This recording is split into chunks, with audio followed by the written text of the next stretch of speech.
Вот уж точно, чемпионами не рождаются, ими становятся. Это тренировки и забеги ползунков, самых маленьких участников Казанского марафона. Секреты быстрого ползания у всех свои. У кого-то это игрушки, а у кого-то и настоящая собака. Так в семье Гариповых Джесси тренирует 10-месячного Камаля. Тоже тренируем каждый день, ходит по 5-10 километров. Сына собакой вы звали, это что это? Методика ваша личная? Это просто как с семьей, чтобы видел, что все поддерживают его. В полном составе на марафоне сегодня и семья Юниных. В Казань из Сызрани приехали специально побегать.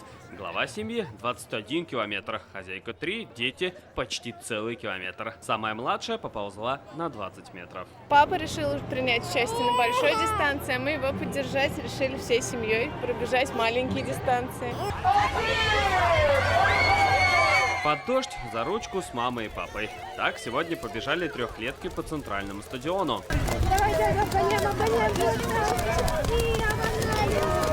Сложно. Сложно? Почему? Устаешь? Но все равно бежишь. А почему? Мама так сказала.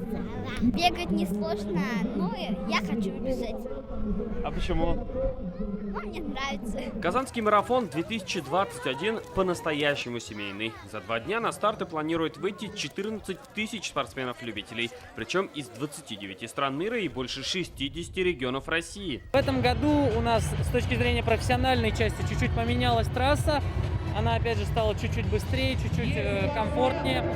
Вот, но нам самое главное держать ту марку, на которую мы вышли несколько лет назад. В дни марафона ограничится движение по Кремлевской дамбе, мосту Миллениум, по улицам Лево и Право Булачная, Кремлевская, Ташаяк, Батурина и Профсоюзная. Утром в воскресенье нельзя будет проехать по некоторым участкам дорог в Новосавиновском и Московском районах. Изменится и движение общественного транспорта. Маршруты можно посмотреть на сайте мэрии Казани. Сегодня спортсмены-любители вышли и на старт на 3 километра. Завтра же на марафоне по центру Казани побегут самые выносливые на 10, 21 и 42 километра. Салават Мухаммадуллин, Ильнар Худяхметов, ТНВ, Казань.